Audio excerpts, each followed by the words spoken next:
Muy buenas noches, hermanos y amigos. Hoy hemos desafiado el temporal, ¿verdad? Y nos hemos acercado aquí a pesar del tiempo complicado en una ciudad como esta. Pero imitando a los amigos de Daniel, decidimos que no depende nuestra fidelidad de las circunstancias, sino que por encima de las circunstancias nos mantenemos fieles a Dios. Gloria al Señor por eso. Hermanos, vamos a entrar en materia debido a que el tiempo hoy nos ha sorprendido por todo lo que el clima significó y el retardo, y vamos a ir al capítulo 5 de Daniel. Estamos avanzando cada vez más en esta interesante sección de la palabra de Dios, aprendiendo principios trascendentales para nuestra comprensión de la voluntad de Dios para nuestras vidas. Recuerden que lo más importante es eso, que nosotros podamos entender los principios.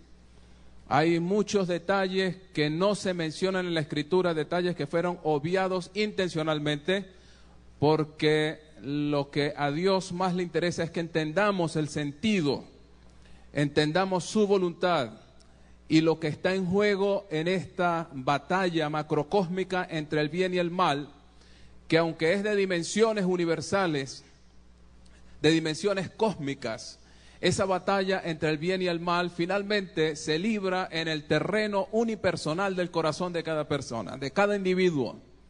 En nuestra conciencia y nuestra mente se libra esa batalla y allí nosotros debemos tomar parte en esa batalla. Y nuestras decisiones determinarán qué bando finalmente alcanzará la victoria en nuestras propias vidas y en nuestros propios corazones. Es así como en la vida de algunos individuos en forma personal, como vimos el caso de anoche, Nabucodonosor, en su propia vida él tuvo que tomar decisiones.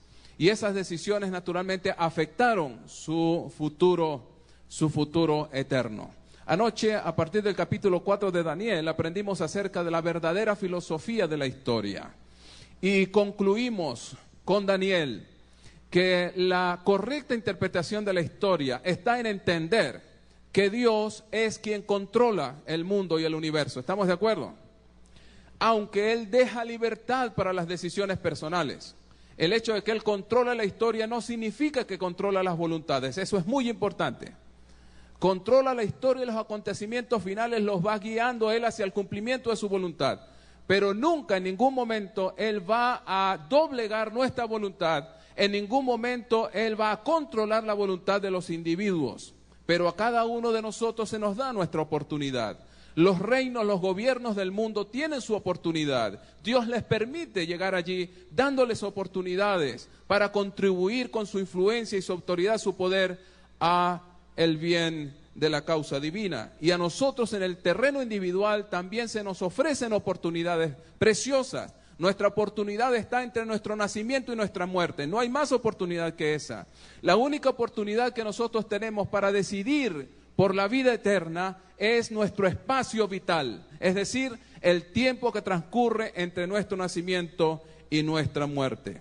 Es por eso que es tan importante que nosotros asumamos esa responsabilidad personal y decidamos correctamente del lado del bien, del lado de Jerusalén, del lado de Dios. Amén.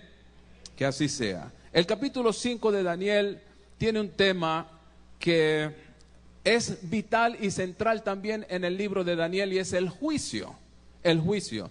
Dicho sea de paso, el libro de Daniel significa Dios es mi justicia. ¿Qué significa Daniel? Dios es mi justicia.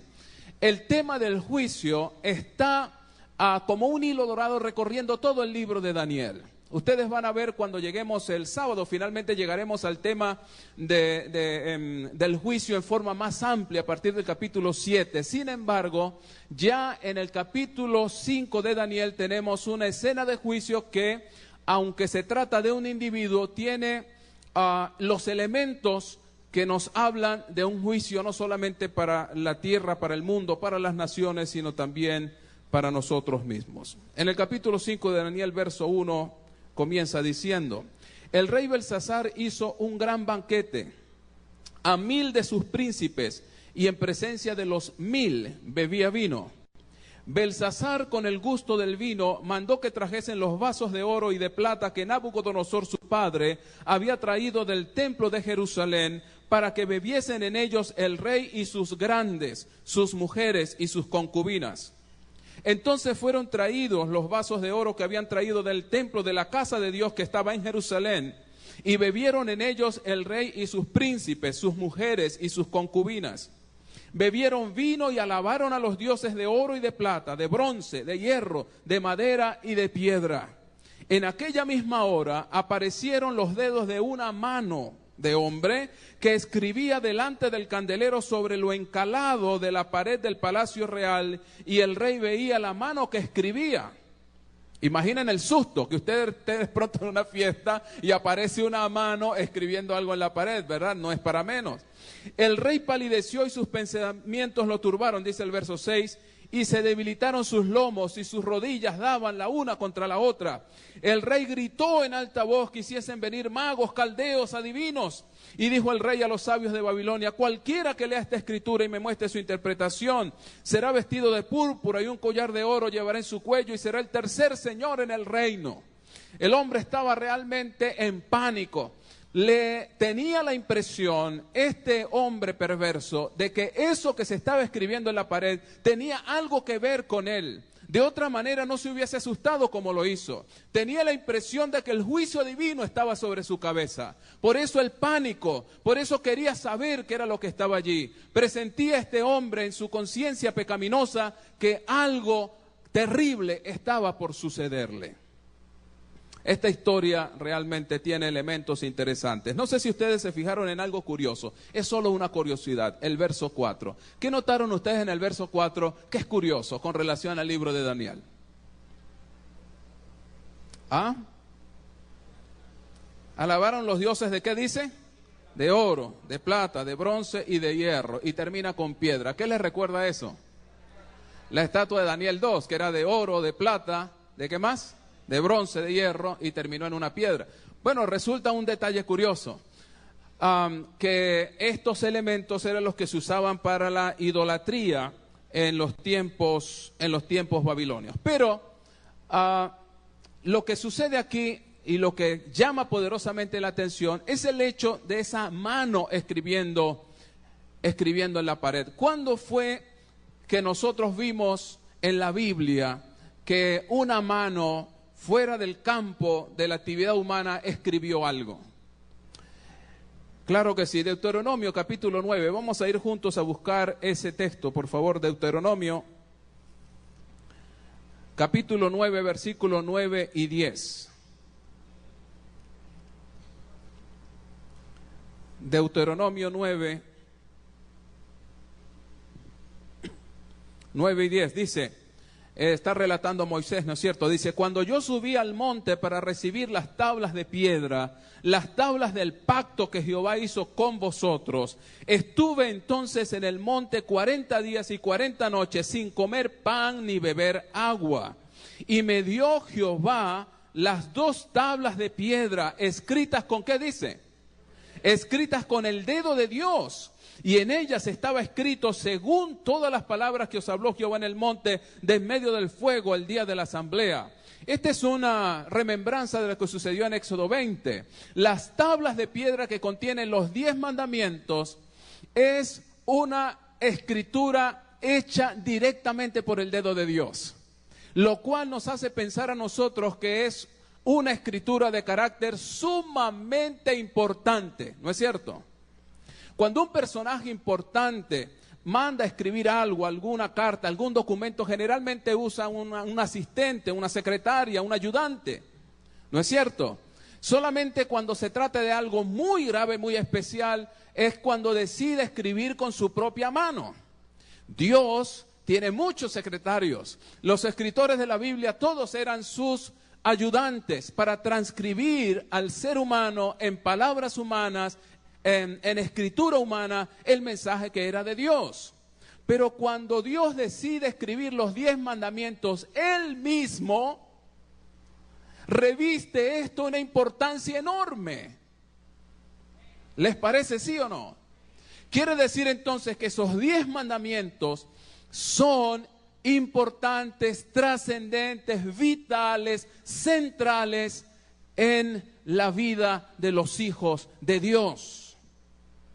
Ese código extraordinario de los 10 mandamientos, que incluso asombra a muchos estadistas. Alguien decía que si el código de los 10 mandamientos se cumpliera en cualquier país, esa nación sería la nación más poderosa del mundo y la de los ciudadanos más felices del mundo. ¿Se imaginan ustedes que todo el planeta Tierra, o al menos nuestra ciudad o nuestro país, guardara los 10 mandamientos? Sería algo extraordinario. 10 mandamientos, un código perfecto que en 2 partes, 4 mandamientos y 6 mandamientos. Los primeros 4 hablan de la relación del hombre con Dios, ¿sí o no? ¿Cómo ser leales a nuestro Dios? El primero nos dice, no tendrás dioses ajenos delante de mí. El segundo nos dice, no te harás imagen ni ninguna semejanza de lo que esté arriba en el cielo, ni abajo en la tierra, ni en las aguas debajo de la tierra. No te inclinarás a ellas ni las honrarás. ¿Por qué? Porque yo soy Jehová tu Dios fuerte y celoso, que visito la maldad de los padres sobre los hijos, hasta la 3ª y 4ª generación de los que me aborrecen, y hago misericordia a millares, a los que me aman y guardan mis mandamientos. Es uno de los mandamientos más largos de ese código. Y el tercer mandamiento nos invita a reverenciar el nombre de Dios. ¿Qué dice el tercer mandamiento? No tomarás el nombre de Jehová tu Dios en vano. ¿Por qué? Porque no dará por inocente Jehová el que tomare su nombre en vano. Y el cuarto mandamiento nos invita a reverenciar y a dedicar un día que Dios ya consagró para nuestra amistad, nuestra relación, nuestra adoración especial a Él. Un cuarto mandamiento que es vital, importantísimo en el desenlace de los acontecimientos finales de la historia de este mundo. Un mandamiento que vamos a volver a ver mañana cuando estemos en el capítulo 6 de Daniel. Ustedes van a ver qué relación tiene el sábado con lo que ocurre en Daniel 6 y lo que va a ocurrir al final de la historia. Lo que está ocurriendo en el libro de Daniel, recuerden, es solamente una tipología de lo que va a ocurrir en el futuro en forma mucho más abarcante y universal. El cuarto mandamiento dice, acuérdate, la teología del recuerdo que aparece en la Biblia. Acuérdate del día de reposo para santificarlo. 6 días trabajarás, ¿qué más? Y harás toda tu obra, mas el 7º día es día de reposo para Jehová tu Dios. No hagas en él obra alguna, tú, ni tu hijo, ni tu hija, ni tu siervo, ni tu criada, ni tu bestia, ni tu extranjero que está dentro de tus puertas. ¿Por qué dice el mandamiento? Porque en 6 días hizo Jehová los cielos y la tierra, el mar y las fuentes de las aguas y todo lo que en ellos hay. Pero el 7º Jehová lo bendijo y lo santificó. Por tanto, Jehová bendijo el día de reposo y lo santificó. Debemos guardar el sábado como el día del Señor. Entonces, estos 4 mandamientos hablan de nuestra relación con Dios, nuestro Creador. Nos ayudan a mantener una relación vertical con el Hacedor de nuestras vidas. Y los 6 restantes mandamientos hablan de nuestras relaciones interpersonales. La primera, de nuestros más cercanos, nuestra familia. Honra a tu padre y a tu madre para que tus días se alarguen sobre la tierra que Jehová tu Dios te da. Y el 6º mandamiento dice, ¿qué dice el 6º mandamiento?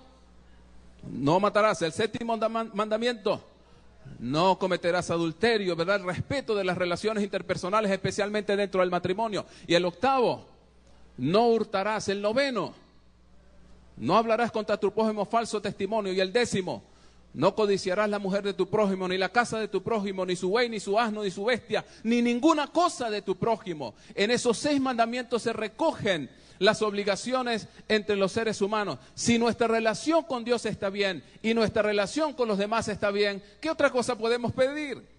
El resultado de esto es la felicidad y la paz interior. Por eso Dios escribió con su propio dedo los 10 mandamientos. Es un código importante del cual depende la felicidad del ser humano. Es por esa razón que Satanás está especialmente enojado con los 10 mandamientos. Es por eso que Satanás está especialmente interesado en oscurecer el significado de los 10 mandamientos. Es por eso que Satanás ha logrado con su sincretismo babilónico hacerle creer a personas cristianas honestas, con buenas intenciones, que los 10 mandamientos no tienen importancia, que la ley de Dios fue abolida. Dígame usted, esa blasfemia, esa cosa sin sentido. Pero Satanás le ha hecho creer a la gente eso. Y hay buenos cristianos, gente con buenísimas intenciones, que dicen, no, pobrecitos los adventistas, están bajo la ley. No entienden. ¿Saben por qué? Porque este asunto de la salvación comienza por la comprensión de la ley. Y se los explico rápidamente. ¿Nosotros necesitamos un Salvador, sí o no? ¿Por qué? ¿Por qué necesitamos un Salvador? Díganme. Porque somos pecadores. Pero ¿y quién le dijo a usted que somos pecadores? ¿Cómo sabe usted que es pecador? Ah, dice una ley que hay pecado, ¿cierto? Ah, muy bien, entonces existe una ley. ¿Dónde comienza todo entonces? En el concepto, en el conocimiento de la ley. Si yo no conozco la ley, no sé qué es pecado. Si no sé qué es pecado, ¿cómo puedo tener un Salvador? Entonces, si alguien me dice, la ley no existe, entonces no existe el pecado. Si no existe el pecado, no hay pecadores. Si no hay pecadores, ¿quién necesita un Salvador? Nadie necesita un Salvador. Por esa razón, amigos queridos, por esa razón, Satanás está especialmente enojado con la ley. Él quiere tapar la ley, que la gente no la comprenda, que la gente no la entienda, que la gente la rechace. Porque sabe que esa es su perdición. Solo podemos llegar a Cristo como nuestro Salvador cuando entendemos la profundidad de nuestra necesidad y la realidad profunda de nuestro pecado. Ley escrita con el mismo dedo de Dios. ¿En qué otro momento escribió Dios con su propia mano? Daniel capítulo 5 apareció una mano. Dice que fue una mano enviada, dice más adelante Daniel hablando con Belsasar. Una mano enviada de la presencia de Dios escribió eso. No podemos decir con total certeza que el mismo Dios escribió allí. Dice que fue una mano que fue enviada de su presencia. Pero lo que sí sabemos es que esa mano no era humana. ¿Estamos de acuerdo? No era humana, porque caramba, ¿qué mano puede funcionar sin un cerebro conectado? Y este hombre solamente vio una mano escribiendo, no tenía brazo, no había cuerpo, solo una mano escribiendo. Es obvio que no se trataba de un hombre que se subió a una escalera y empezó a escribir, porque además las manos nuestras no tienen tinta, ¿o sí tienen? Entonces, esa mano que escribió era una mano que no era de orden humana. Y si no fue el mismo Dios directamente quien escribió, fue enviado directamente de él. Así que, además de los 10 mandamientos, Dios escribió en esa pared. Pero hay otro momento también en que Dios escribió. ¿Cuándo fue que Dios escribió otra vez? En el Nuevo Testamento. En Juan capítulo 8, el verso 6, dice que Jesús, que es Dios, se inclinó y con su dedo escribió en tierra. Esa última mención de Dios escribiendo con su propio dedo la vamos a dejar para el final de este tema. Pero mientras tanto, volvamos a Daniel. Entonces, en Daniel capítulo 5, dejamos a un hombre perturbado, intensamente preocupado por lo que le está sucediendo. Y se repite un hecho que ya lo vimos en Daniel el capítulo 2, es decir, y también lo vimos en el capítulo 4. El rey no puede entender lo que le está pasando, no entiende los símbolos que le son enviados, envía a los magos, no pueden, traen a Daniel por consejo, orientación de la propia reina, que suponemos es la madre de Belsasar. Entonces invita a Daniel para que devele el secreto. ¿Y qué sucede? Vamos a ir al versículo 18. En el versículo 18 finalmente aparece Daniel. Dice: el Altísimo Dios, oh Rey, dio a Nabucodonosor tu padre el reino y la grandeza, la gloria y la majestad. Y por la grandeza que le dio, todos los pueblos, naciones y lenguas temblaban y temían delante de él. A quien quería mataba, a quien quería daba vida, engrandecía a quien quería y a quien quería humillaba. Pero cuando su corazón se ensoberbeció y su espíritu se endureció en su orgullo, fue depuesto del trono de su reino y despojado de su gloria. ¿Cuándo pasó eso? Recuerdan, lo vimos anoche, capítulo 4. De modo que el capítulo 5 es una continuación de aquel. Y fue echado de entre los hijos de los hombres, su mente se hizo como el de las bestias, con los asnos monteses fue su morada. Hierba le hicieron comer como a buey, y su cuerpo fue mojado con el rocío del cielo, hasta que reconoció que el Altísimo Dios tiene dominio sobre el reino de los hombres, y que pone sobre él al que le place. Y tú, su hijo Belsasar, no has humillado tu corazón sabiendo todo esto, sino que contra el Señor del cielo te has ensoberbecido, hiciste traer delante de ti los vasos de su casa, tú y tus grandes, tus mujeres, tus concubinas, bebiste vino en ellos. Además de esto, diste alabanza a dioses de plata y oro, de bronce, de hierro, de madera y piedra, que no ven, ni oyen, ni saben, y al Dios en cuya mano está tu vida y cuyos son todos tus caminos nunca honraste. Entonces de su presencia fue enviada la mano que trazó esta escritura.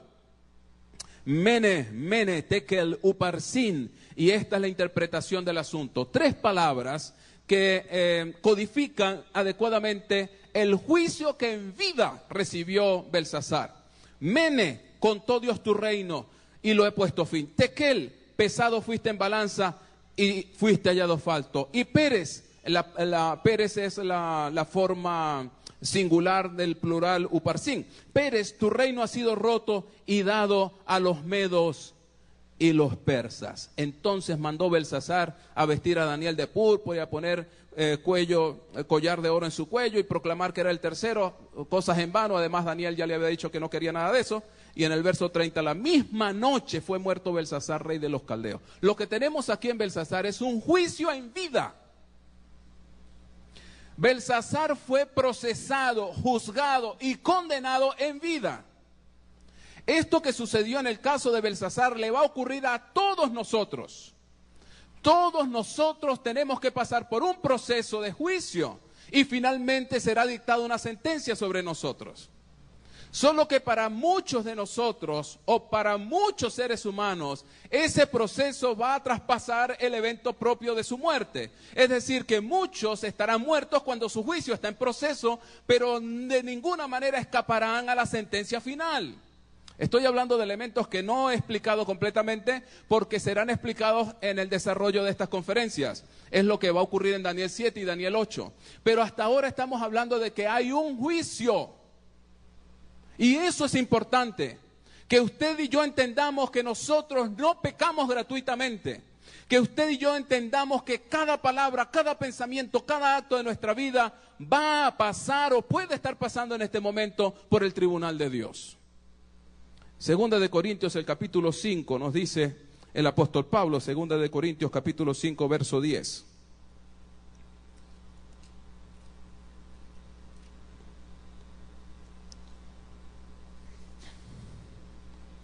Segunda de Corintios, capítulo 5, versículo 9 y 10.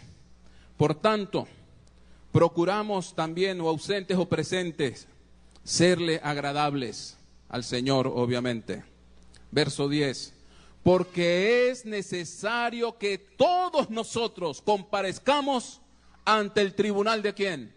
Ante el tribunal de Cristo, para que cada uno reciba según lo que haya hecho mientras estaba en el cuerpo, sea bueno o sea malo. ¿Cuántos comparecerán ante el tribunal de Cristo? Todos nosotros, dice Pablo, incluyendo los adventistas, todos los cristianos del planeta Tierra, los impíos, los paganos, todos los que han nacido en este planeta Tierra, van a comparecer y tienen que comparecer ante el tribunal de Cristo. Muchos siglos antes que Pablo, allá al comienzo ya del último milenio antes de Cristo, el sabio Salomón concluyó en su enigmático libro de Eclesiastés, uno de los libros más curiosos y para mí de los más interesantes, Eclesiastés capítulo 12. Ya Salomón había concluido en sus reflexiones, en la etapa final de su vida.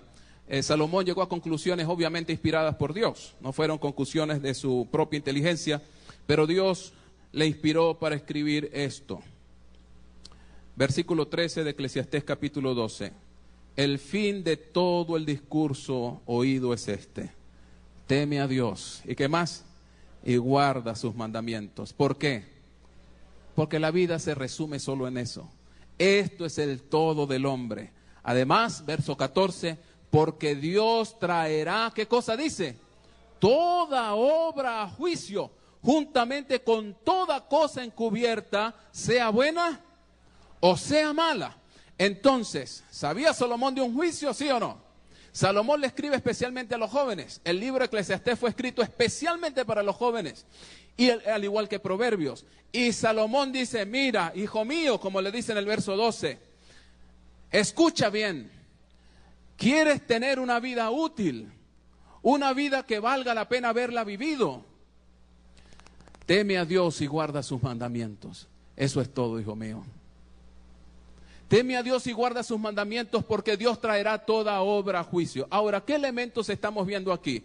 Ustedes van a ver que este verso de Eclesiastés 12 está repetido casi exactamente en Apocalipsis. Recuerde que hemos dicho que Daniel es la manera de entender mejor Apocalipsis, y así lo estamos haciendo. Apocalipsis capítulo 14, por favor. Apocalipsis capítulo 14, ustedes van a ver que la idea está repetida casi exactamente.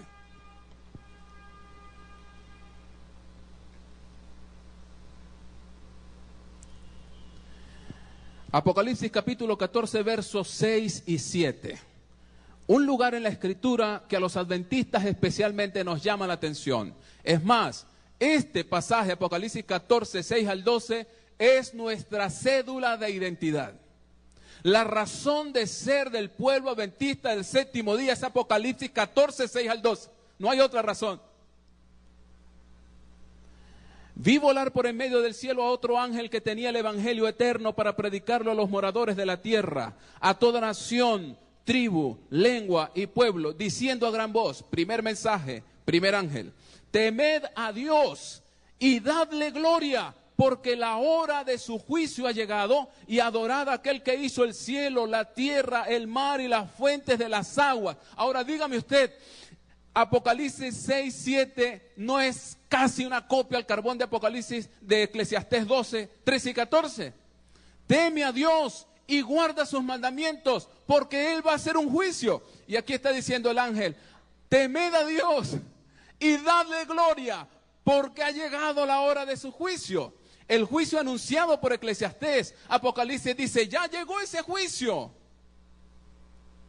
Un juicio que tiene fecha exacta, y la vamos a ver en el libro de Daniel. Hoy no, pero ustedes deben ser fieles para seguir en el desarrollo de este estudio, para saber cuándo comenzó ese juicio anunciado en Apocalipsis, cuándo comenzó ese juicio del que está hablando Daniel. Pero lo que todos debemos entender aquí esta noche es que todos estamos sometidos a un juicio. Ustedes se han dado cuenta, como dice el escritor de Eclesiastés, la vida se resume en eso. Eso es toda la vida. Que usted y yo entendamos y respetemos al Dios que nos creó, guardemos sus mandamientos y nos preparemos para el juicio. Satanás no se preocupa tanto si se predica de la segunda venida de Cristo. Siempre que no se hable del juicio, él estará contento. Porque no va a haber segunda venida de Cristo sin que antes haya juicio.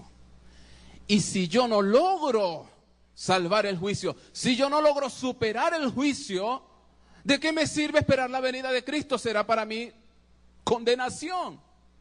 ¿De acuerdo? Entonces, como hijos de Dios, como cristianos, debemos darle tanta importancia a la venida de Cristo, al juicio.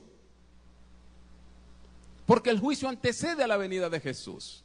Lo vamos a ver en detalle más adelante durante este ciclo de conferencias. Entonces aquí dice, teme a Dios y dadle gloria. La única diferencia que aparentemente estamos viendo es que Eclesiastés dice, guarda sus mandamientos. Aquí dice, darle gloria. Pero obedecer a Dios no es una forma de darle gloria y honrarlo. Entonces es lo mismo. Adorad a aquel que hizo el cielo, la tierra, el mar y las fuentes de las aguas. Una invitación a temer a Dios como nuestro creador. Ahora, como Satanás sabe, conoce bien el problema en que está metido. Satanás quiere destruir la convicción en el ser humano de que existe un juicio. A algunos los ha llevado a creer que no existe Dios. ¿Y en qué queda el ser humano cuando quita a Dios de su panorama? ¿Qué queda? ¿Qué queda? ¿Quién puede hacer juicio sobre los hombres si no es un ser superior al hombre? ¿Me explico? Si tú quitas a Dios del escenario, lo único que queda es mi propia conciencia o mi propia conveniencia o la conveniencia de los hombres. Entonces los hombres dictaminarán lo que es bueno o lo que es malo. Bueno, ya hay sociedades, culturas en este mundo que determinaron que el matrimonio entre gays está bien, que el matrimonio entre homosexuales está bien. ¿Quién determinó eso? Ah, bueno, el ser humano en su propia conciencia pervertida dictaminaron que eso está bien. Entonces, de acuerdo a las circunstancias, cada conciencia va dictaminando lo que está bien o lo que está mal, de acuerdo a lo que le conviene. Si Dios no está en el panorama, entonces no hay juicio, no hay quien me condene ni me apruebe. Yo mismo me apruebo o me condeno de acuerdo a mi conciencia y a lo que yo creo que es bueno o es malo. Y eso es una tragedia para el ser humano. Por eso Satanás está interesado, en quitar de la visión humana, del horizonte humano, la concepción de un Dios, la concepción de un juicio. Vamos a regresar a Daniel y vamos a entender por qué Belsasar fue juzgado, en qué consistió su proceso. Hay al menos cinco cargos contra Belsasar. 5 cargos. Y en esos 5 cargos vamos a ver cómo nos reflejamos nosotros allí. Vamos a retroceder al versículo 22. Versículo 22 del capítulo 5 de Daniel. Tú, su hijo Belsasar, no has humillado tu corazón sabiendo todo esto. ¿Cuál es el primer cargo contra Belsasar? Le está diciendo Daniel, mira, tu padre, aunque Nabucodonosor no era el padre realmente de Belsasar, probablemente era su abuelo. Hay una intrincada relación allí que dice que Nabonido se casó con una hija de Nabucodonosor y de allí nació Belsasar. Por lo tanto, Belsasar sería nieto de Nabucodonosor por parte materna. En el tiempo en que Belsasar aparece aquí en la historia, que fue un dilema por muchos años, por qué Belsasar aparecía allí cuando no aparecía en ninguno de los anales antiguos de Babilonia, es porque Nabonido, quien era el rey auténtico, era un corregente, o Belsasar era corregente con Nabonido, es decir, estaban en algún momento gobernando juntos, padre e hijo. Pero es muy común en las escrituras antiguas, en las culturas antiguas, llamar padre al abuelo o a algún otro antepasado. Así que no hay problema con esta situación. Además, les he dicho, mi interés no son esos vericuetos y detalles históricos, sino el mensaje. El primer cargo contra Belsasar entonces es: tú no te has humillado ante el Señor sabiendo todo esto. Belsasar no era ignorante. Belsasar no era ignorante. Belsasar conocía del verdadero Dios. ¿Cómo lo sabía Belsasar? ¿Cómo lo sabía Belsasar? Había escuchado la historia de su abuelo, conocía a Daniel. Es decir, que él había escuchado el mensaje. No era ignorante de ninguna manera. ¿Cuántas personas hoy, cuántos incluso los que estemos aquí, sabiendo lo que Dios nos ha dicho, sabiendo lo que Dios ha predicado en su palabra, insistimos en pecar? Sabemos lo que el Señor está diciendo aquí, pero insistimos en hacer lo que nos da la gana.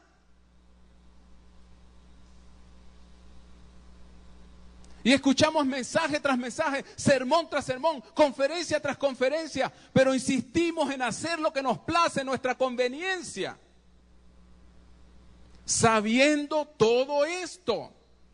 Yo espero, hermanos, que al terminar este ciclo de conferencias, ninguno de nosotros salga de aquí viviendo lo mismo. Ninguno. Y yo espero que ninguno de los amigos que han estado viniendo a estas conferencias tampoco sigan viviendo igual.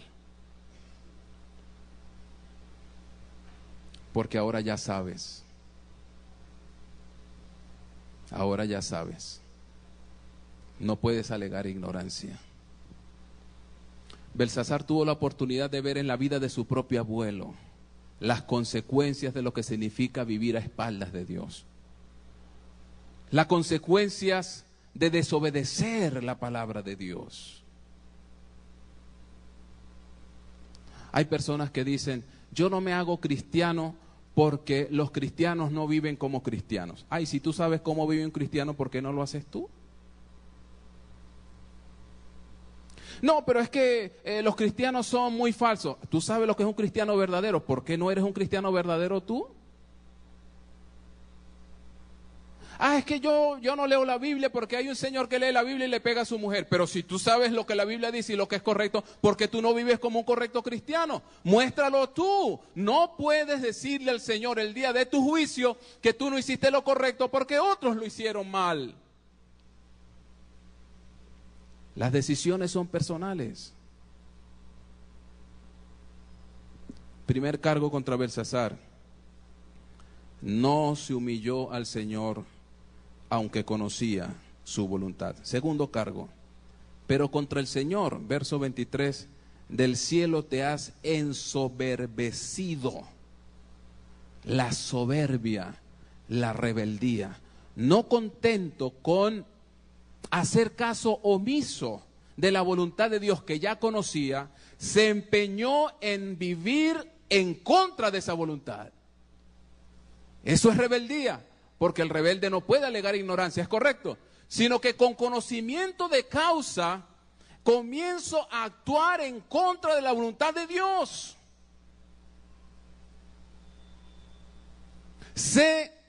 Conozco y entiendo que el consumir alcohol es malo, pero lo estoy haciendo. Sé que el fumar es negativo, pero lo estoy haciendo. Sé que el sábado es el día del Señor, pero no lo estoy guardando. Sé que es pecado ver novelas y fornicación y sexo en la televisión, pero salgo de aquí y lo enciendo. Sé que no debo compartir con amistades que me llevan a hacer lo malo, pero es lo que hago al salir de aquí. ¿Qué se puede hacer con un rebelde? Con un ignorante, ¿qué podemos hacer? Se le ilustra, se le enseña. ¿Y con el rebelde qué hacemos? Hay que matarlo. El rebelde hay que matarlo, no tiene solución. Pero nosotros matamos a los rebeldes en el bautisterio. Porque muere el viejo hombre y nace una nueva persona. Por eso decía Pablo, cada día muero. El hombre rebelde tiene que morir. Tiene que morir. Para que pueda haber un nuevo nacimiento. Eso es lo que quería decirle Jesús a Nicodemo. Tienes que nacer de nuevo, Nicodemo. Tienes que nacer de nuevo. Entonces el segundo cargo contra Belsasar, la soberbia, la rebeldía. Tercer cargo.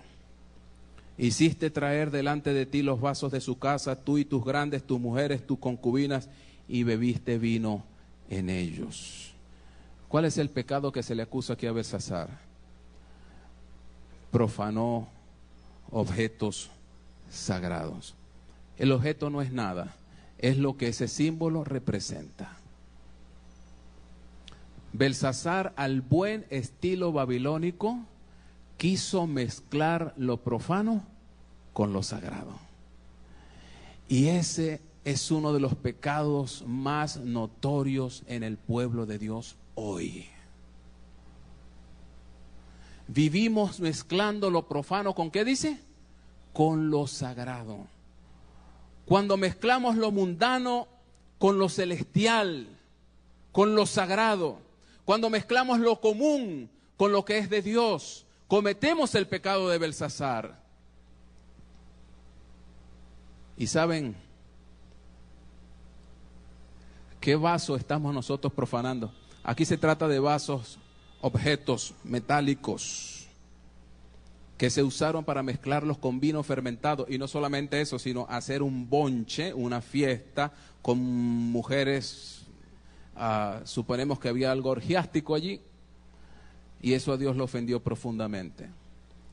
Pero, ¿y cuando profanamos el templo de nuestro cuerpo? ¿Qué dice 1 Corintios 6, 19 y 20? ¿No dice que nosotros somos templo del Espíritu Santo? Entonces, ¿por qué te juntas con las prostitutas? Le decía Pablo a los corintios. Era el caso puntual que estaba ocurriendo. Vean ustedes lo atroz de esto, pero era la realidad. Hermanos bautizados en Corinto salían del culto y se iban al burdel. Y Pablo tuvo que escribirles una carta y decirles, pero mira, ven acá, tú eres cristiano, ¿cómo te vas a acostar con una prostituta? Tú no sabes que tu cuerpo es templo del Espíritu Santo. Cualquier pecado que se cometa está fuera del cuerpo, pero la fornicación atenta contra el cuerpo. ¿Cuál es el problema? Que tu cuerpo ya no es tuyo, es un vaso sagrado. No puedes profanarlo, querido. No puedes profanarlo practicando la fornicación. Y voy a decir algo que no es un secreto absolutamente para nadie.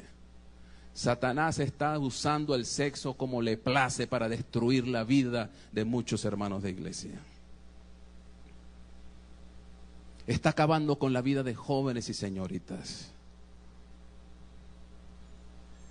Mientras era capellán en un campamento, escuché confesiones no pocas de jóvenes, tanto varones como señoritas, que se acercaban a mí con lágrimas en los ojos para confesarme su pecado de fornicación. Recuerdo especialmente una señorita que se me acercó una de esas noches para hablar conmigo aparte. La carga de su pecado era muy grande sobre ella. No se atrevía a confesársela a su propio pastor, mucho menos a su familia ni a su anciano, pero me lo dijo. Y llorando me decía, pastor, ¿qué hago? Yo le dije, bueno, hija mía, confiesa tu pecado al Señor y vive una vida recta y limpia de ahora en adelante.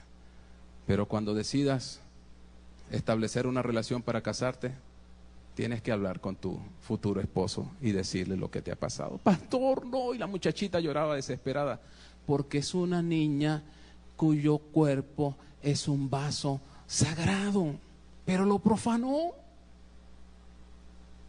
Lo profanó. Y seguramente en su cabecita estaba el sueño que toda señorita tiene de un día llegar al templo y con su velo y su traje blanco entregarse en cuerpo y en vida a su esposo, en pureza y santidad. Pero no pudo hacerlo porque profanó su vaso, su templo. Queridos jóvenes y señoritas que han sido bautizados en esta iglesia, sus cuerpos no les pertenecen. Sus cuerpos son de Dios. Querida señorita cristiana, no dejes que ningún caballero, ningún joven, nadie manosee tu cuerpo. Es un templo de Dios, del Espíritu Santo.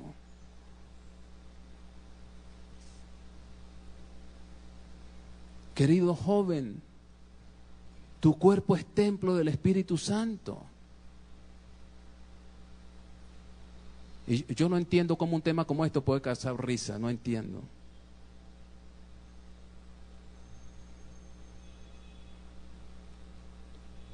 No entiendo cómo a alguien le puede causar risa cuando yo he visto niñas y jóvenes llorando amargamente por su fracaso.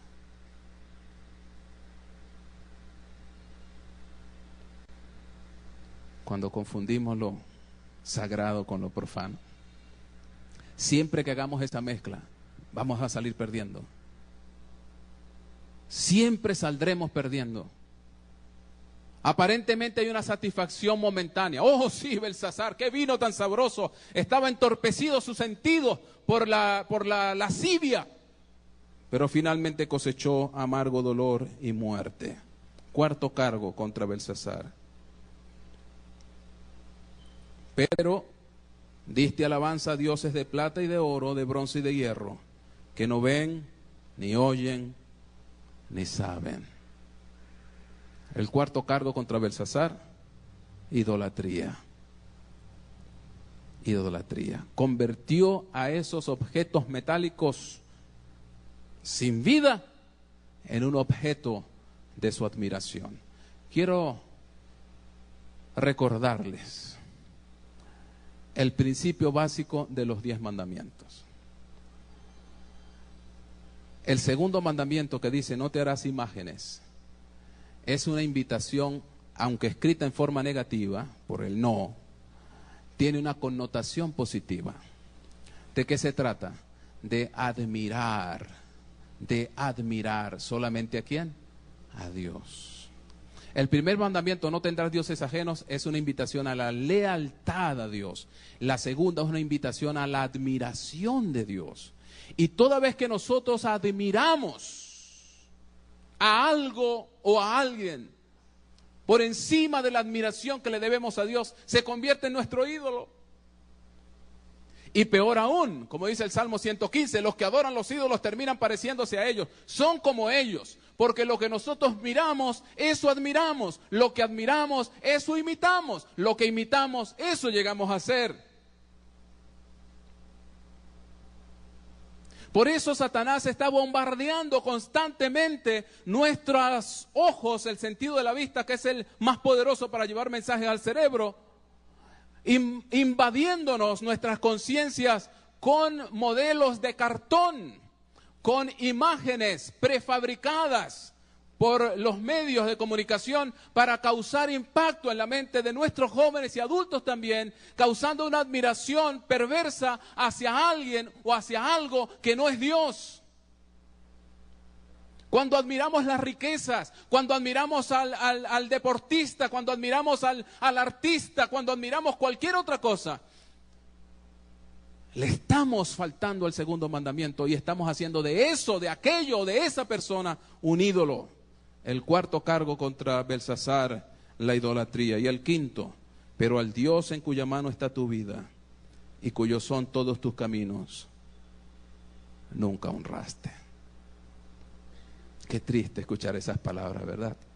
Nunca honraste a Dios. A pesar de que Él tiene tu vida en tus manos. A pesar de que tu futuro, tu destino está en las manos de Él. No quisiste honrar a Dios. Queridos amigos y hermanos, nuestra vida en este momento también está en juicio. Ninguno de nosotros podrá eludir el juicio de Dios. Y el libro de Juan nos dice, en el capítulo 8, que una mujer un día fue traída a los pies de Jesús para ser juzgada. Y una vez más se escribió algo. Una mano más que humana escribió en el suelo. En Juan capítulo 8 dice en el verso 3 que entonces los escribas y los fariseos le trajeron una mujer sorprendida en adulterio y la pusieron allí en medio. Y le dijeron, maestro, mira, esta mujer fue sorprendida en el acto mismo de adulterio. Y en la ley nos mandó Moisés a apedrear a tales mujeres. ¿Tú pues qué dices? Pero esto decían tentándole para poder acusarle, pero Jesús, inclinado hacia el suelo, ¿qué hizo? Escribía en tierra con el dedo. Y como insistieran en preguntarle, se enderezó y les dijo, el que de vosotros esté sin pecado, sea el primero en arrojar la piedra contra ella. E inclinándose de nuevo hacia el suelo, siguió escribiendo en tierra. Pero ellos, al oír esto, acusados por su conciencia, salían uno a uno, comenzando desde los más viejos hasta los postreros, y quedó solo Jesús y la mujer que estaba en medio. ¿Qué escribió Jesús en el suelo? ¿Qué estaba Jesús escribiendo en el suelo que ayudó a cómo terminó? La mayoría de los eruditos concluyen que lo que Jesús estaba escribiendo en el suelo eran los pecados de los que estaban listos para condenar a una mujer. El verso 9 nos dice que ellos, acusados por su conciencia, comenzaron a salir uno por uno. Y cuando quedó Jesús con la mujer sola, verso 10, enderezándose Jesús y no viendo a nadie más sino a la mujer, le dijo: mujer, ¿y dónde están los que te acusaban? ¿Ninguno te condenó? Ella dijo: ninguno, Señor. Entonces Jesús le dijo: yo tampoco te condeno, vete y no peques más. Qué hermosa conclusión de esta historia. Una mujer también frente a un juicio como Belsasar, pero el resultado fue diferente.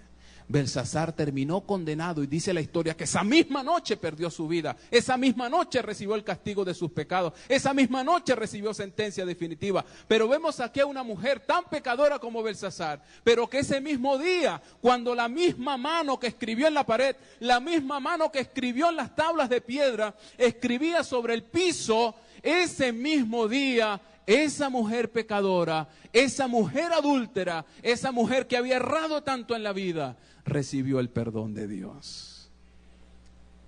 Yo tampoco te condeno, dice Jesús, vete y no peques más. Solo Dios y tú saben cuántos pecados tienes, cuánto le has fallado a Dios. ¿Has profanado tu templo? ¿Has profanado el vaso sagrado del Señor? ¿Estás pecando a sabiendas?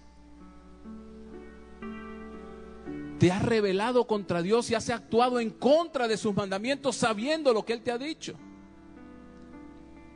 Sabes lo que dice la palabra del Señor, pero como no te conviene, decides entonces calmar tu conciencia y seguir actuando como a ti te parece, a pesar de que la palabra de Dios te está indicando cuál es su voluntad. Pero tú no tienes que terminar como Belsasar.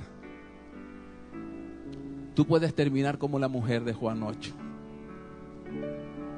Puedes terminar perdonado, perdonada, justificado en Cristo Jesús. ¿Cuál fue la diferencia entre aquel rey y esta mujer anónima? Esta mujer humilló su corazón delante del Señor. Reconoció que era pecadora. Aceptó que su destino tenía que ser la condenación porque no había nada bueno en ella. Ella no estaba asustada por haber sido sorprendida en el acto y por temor a las consecuencias. Jesús vio en el corazón de esta pobre mujer a una mujer que reconocía que necesitaba ayuda y quería tener una vida diferente. Yo quiero preguntar esta noche, ¿será que Jesús esta noche ha traído este tema especialmente para ti? ¿Será que de alguna manera algún cargo de estos que vino sobre Belsasar están pendientes sobre tu propia cabeza? ¿Será que como esta mujer necesitas hoy recibir el toque sanador y perdonador de Cristo Jesús? El llamado que voy a hacer esta noche es un llamado atrevido, y responder a él significa mucha valentía de nuestra parte. Pero es un asunto entre tú y Dios, nadie más. Si hay alguien esta noche aquí que necesita ser perdonado por Jesús, yo le voy a invitar que se coloque de pie. Si realmente sientes en tu corazón la impresión de que hoy necesitas recibir el toque perdonador de Cristo, Dios te bendiga. Quizá podemos hacer algo más. A veces cosas que nosotros hacemos que parecen superfluas tienen repercusiones tremendas en el cielo. Y quizá esta noche esta predicación es solamente por una persona. A lo mejor es una o dos, no lo sé. Pero quisiera invitar a esa persona que, sintiéndose pecador o pecadora, esta noche le dice a Jesús: Señor, he pecado contra ti. Sabiendo hacer lo bueno, no lo he hecho. Y sabiendo lo que es malo, lo he estado haciendo. He profanado tu templo, Señor. Pero esta noche quiero reconciliarme contigo. Quiero que purifiques mi vaso una vez más.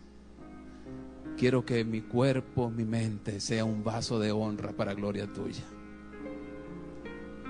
Y si hay una persona así esta noche acá, quiero invitarle a venir aquí adelante en un acto de confesión. Y yo voy a orar por ti. Aunque solo sea una, que viene a decirle a Jesús: yo hoy necesito tu perdón.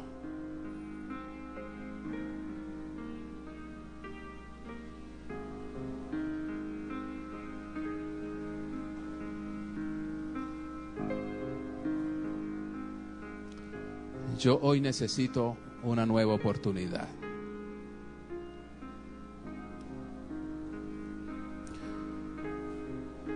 Dios te bendiga. Dios te guarde. ¿Cuántas veces hemos fallado, verdad? Solo Dios lo sabe. Pero no estamos aquí para hacer alarde de que somos los más sensibles. Estamos aquí adelante porque realmente necesitamos el perdón del Señor. Y necesitamos una renovación. En algún momento nuestro caso personal pasará por los tribunales divinos. Pero por la gracia del Señor, en lugar de recibir condenación, es posible que recibamos justificación. Vamos a arrodillarnos delante del Señor.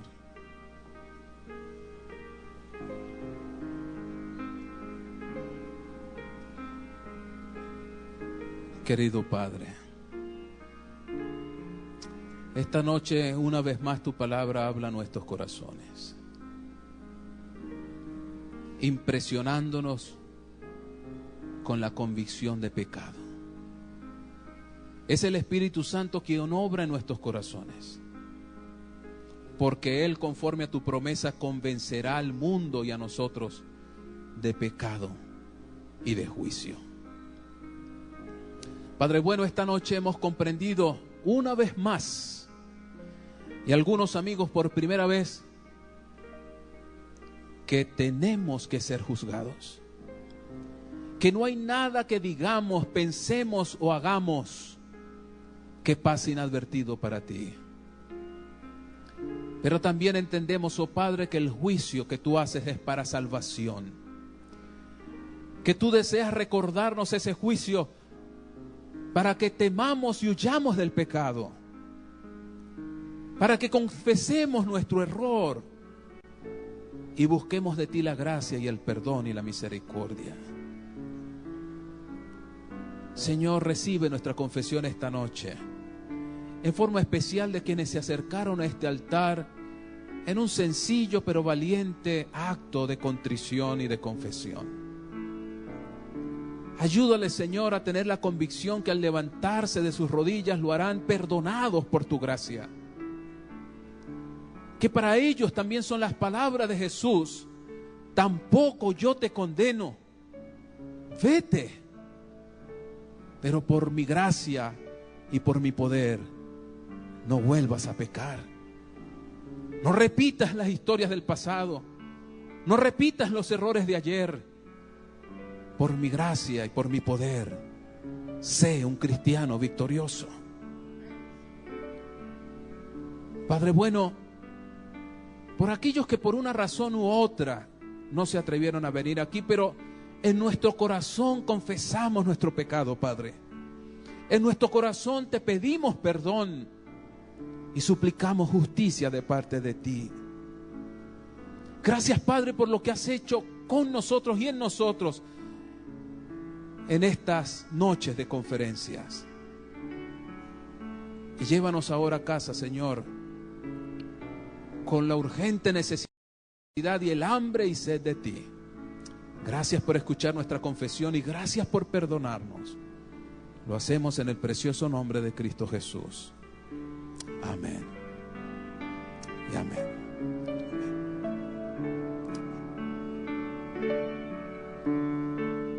Dios les bendiga. Una feliz noche para todos.